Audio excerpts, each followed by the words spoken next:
So shout out to Kaio Breeze. I think I just watched your live stream, brother. I just watched your video you posted. Yeah. I did. I watched a little bit of your live stream. So shout out to Kaio Breeze for inspiring this video right here. But also another reason I wanted to make this video was just to talk about Sukuna and a couple things that I don't necessarily want to say that people miss about Jujutsu Kaisen, but I don't know. I don't want to harp on them too long because this video could probably be dragged out to like an hour if I talk about everything deep. But anyways, guys, without further ado, I'm LUNARWASLOST. If you haven't watched me before, consider subscribing. Some subscribing. Yeah, consider that. Because only 8% of people watch my videos. And no, I didn't put the edit, but it's very true. I think I have it in my community tab. Go do some digging if you want. But if you enjoy, hit a subscribe, a like, or, don't. You're a free range human. But let's really talk about Sukuna for a second.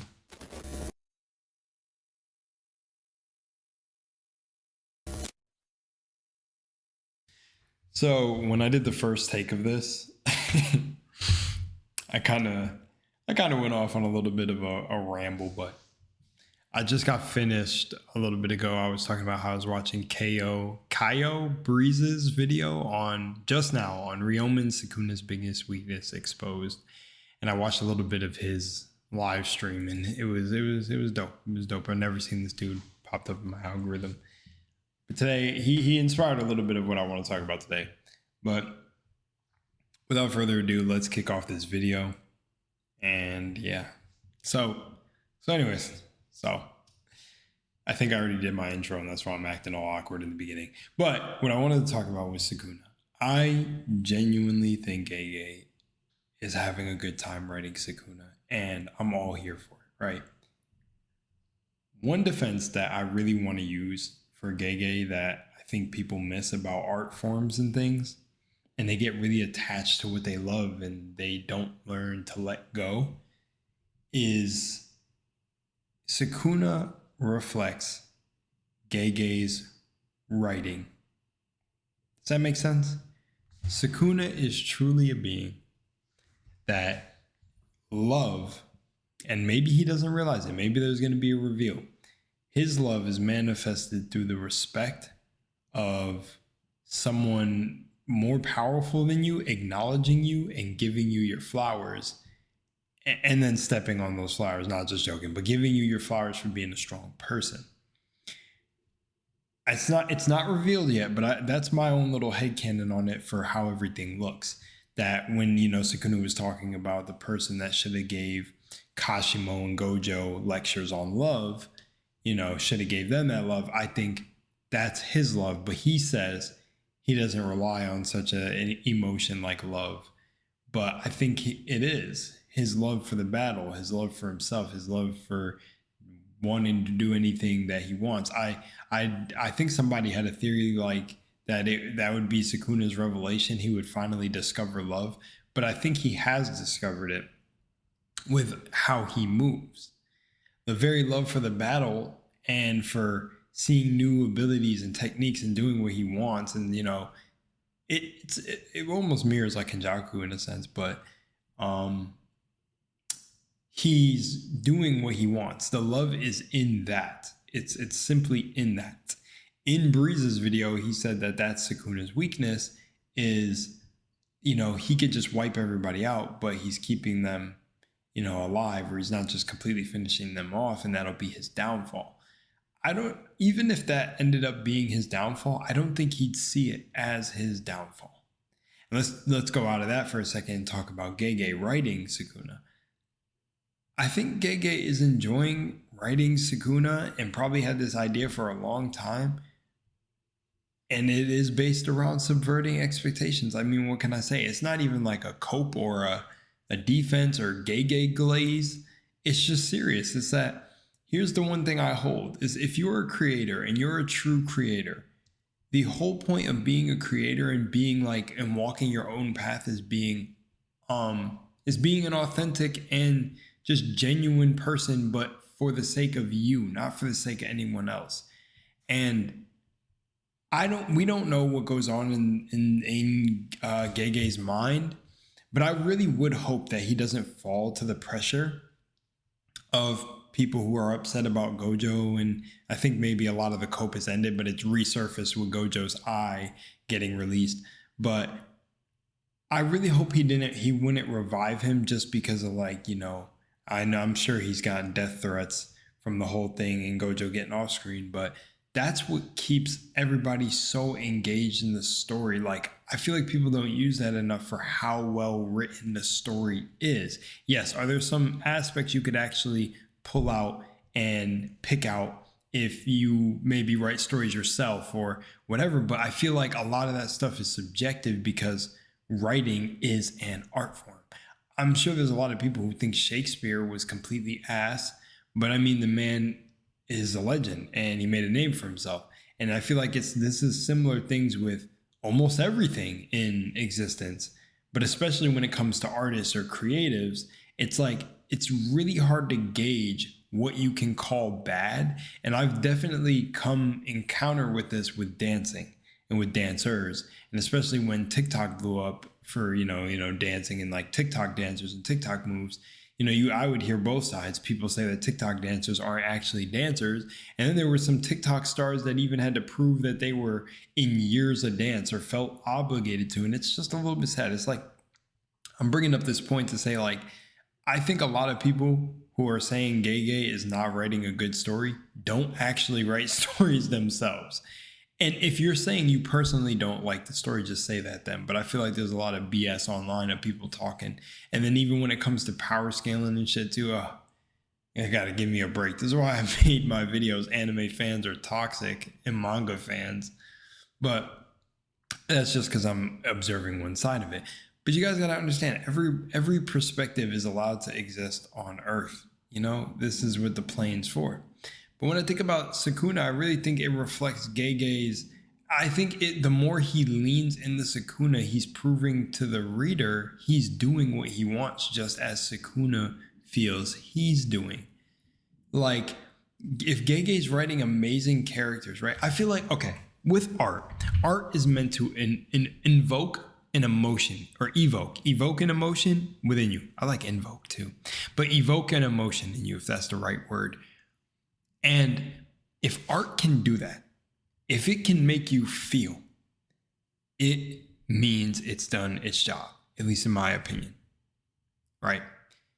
Because the thing is if Gege writes amazing characters and you guys feel like he just wasted a character's potential, he did the job then, because that's his writing style. And I feel like a lot of people are not going to understand that. And maybe Gege can come out and just fucking drop a whole thing that destroys my video, and I'll admit I was wrong or not on the money at all. But usually when an artist makes something, a piece of them is in it, so you just know. But I could be wrong about the part that he was intentionally writing like this, but I don't think so. Because imagine building up a character so amazing with all these details and then killing them off. And then having everybody be like, yo, what the fuck, bro? You write great characters, but then you just kill them and you have them, all frustrated about this because they really love the character or whatever, or you keep doing it. But if he's intentionally doing that, that would make sense to me because he's standing out as an artist. He's standing out as a mangaki writer. He's standing out as a manga writer. That is his mark. He writes amazing characters and takes them from you, like taking a kid from candy. Nice. Taking candy from a kid. And I really laugh at this, and I think about it anytime I see something Jujutsu Kaisen related when I'm coming to catch up on what's going on next, because I'm always there for the spoilers and everything. I love this series.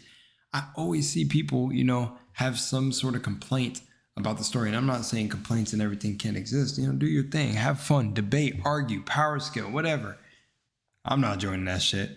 But at the end of the day, I think there is a level of credibility or respect that tries to get stripped from certain people in the community, or they try to strip it from Gege and all this, or they try to discredit somebody as a writer. And I'm like, I would say that it's very hard as someone who has free will for Gege to just not write the characters dying or make it make sense. And I think that's one of the biggest arguments too with stuff, is that he doesn't make the deaths make sense or whatever. But I feel like one of the biggest signs that Sukuna was gonna wreck shit, and I had a feeling, was this motherfucker is 1,000 years old.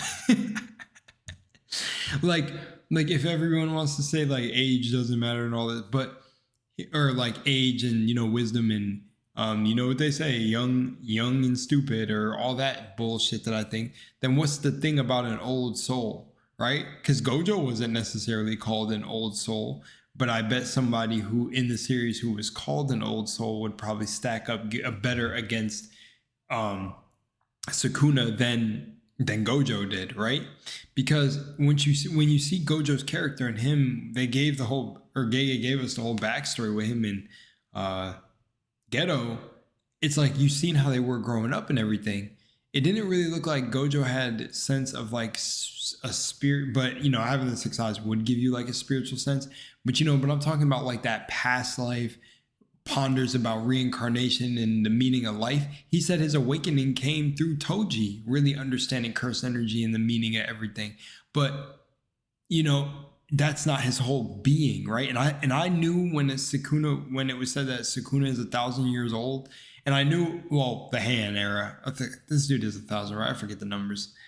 Let's not get political on me. But when a character is stated to be that old, I always immediately jump to, this motherfucker has a different understanding of reality.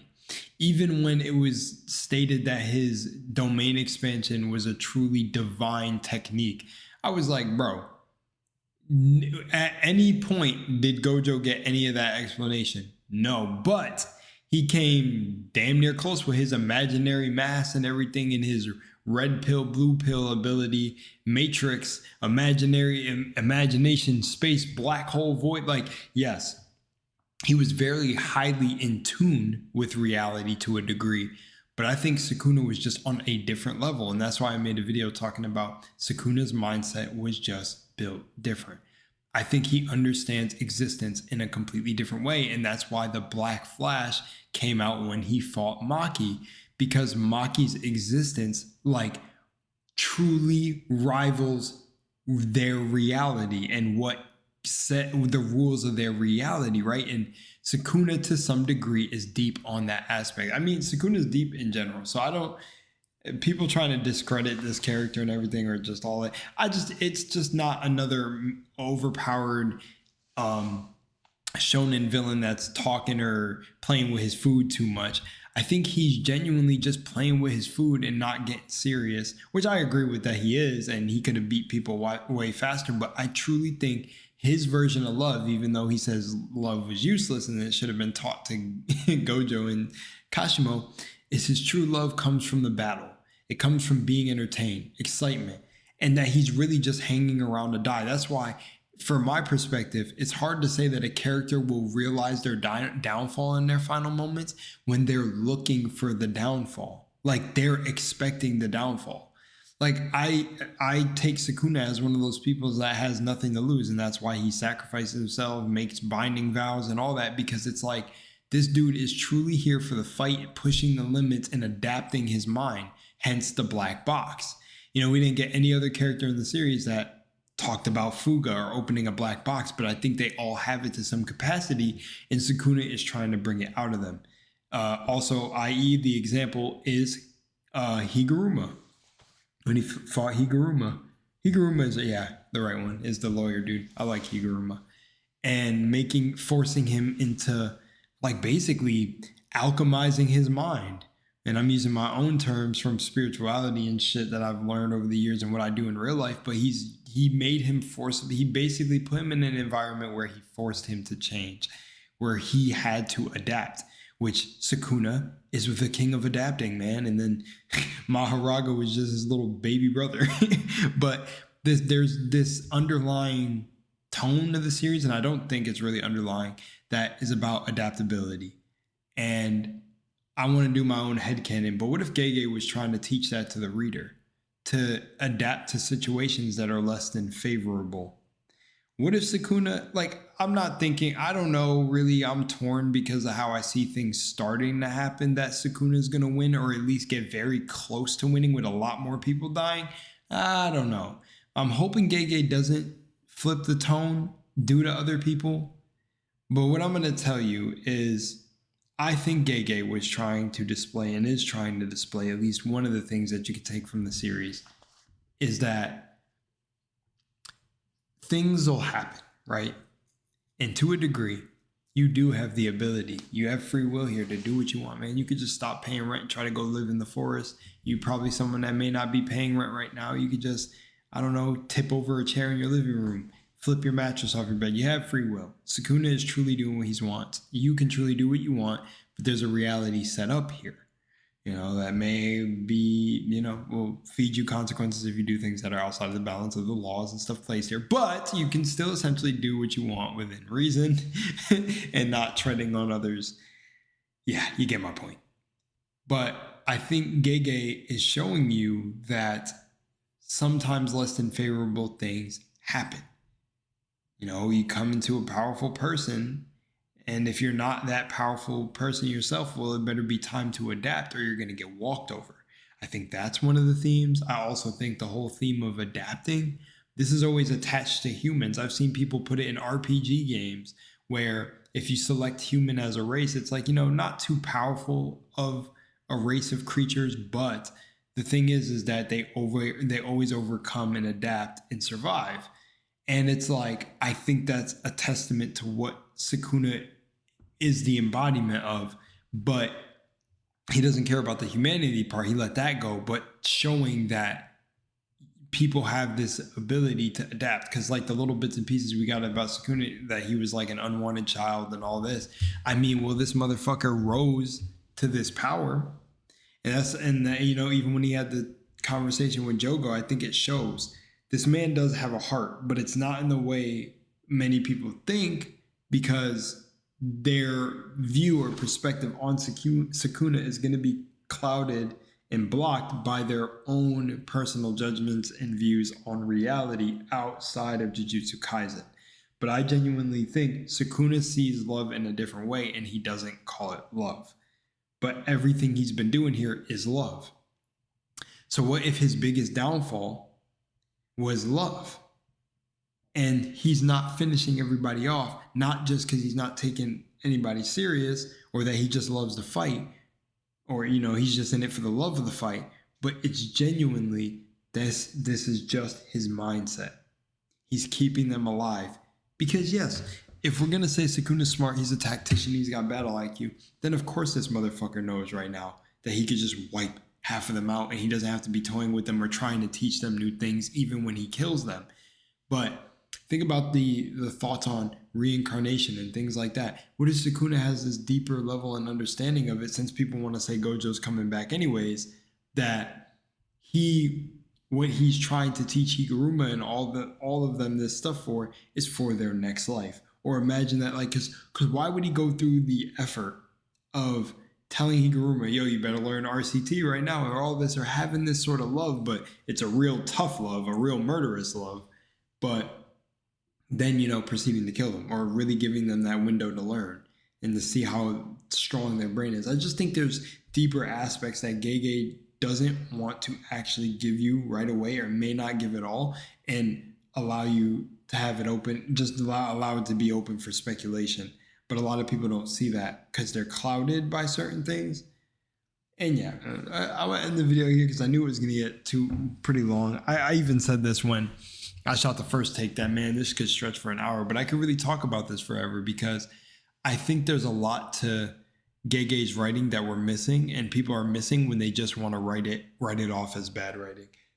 I think genuinely as an artist anyways, like look up the artist Basquiat and you tell me if you really like his art. I like his art and his message and his movement for how he does things in his own style, but I guarantee you people would judge his art as modern art or be like, oh, that's ugly. But I always say art and artists and everything is beauty is in the eye of the beholder, because Gege's writing, a lot of people could say is bad, but then a lot of people could say it's really, really good. And that's on the side I'm on. I like his writing, and I think a lot of things are intentional. Yes, could things be rushed? Can he come out and say that? Then that's the case, and I'm wrong. But to certain areas, I think he builds really great characters up and kills them. And the fact that it gets an emotional rise out of you and connects you to these characters, and then they're just killed, and you get a feeling from it, good or bad, he made you feel. And that is the purpose. So I think all of this from Sukuna, that he's really enjoying writing Sukuna, and that's all I'm gonna say. Hopefully I conveyed this really well to you guys. If not, damn, well, that's a shame. Subscribe if you enjoy. I'm out of here because this video is gonna be really long. Peace.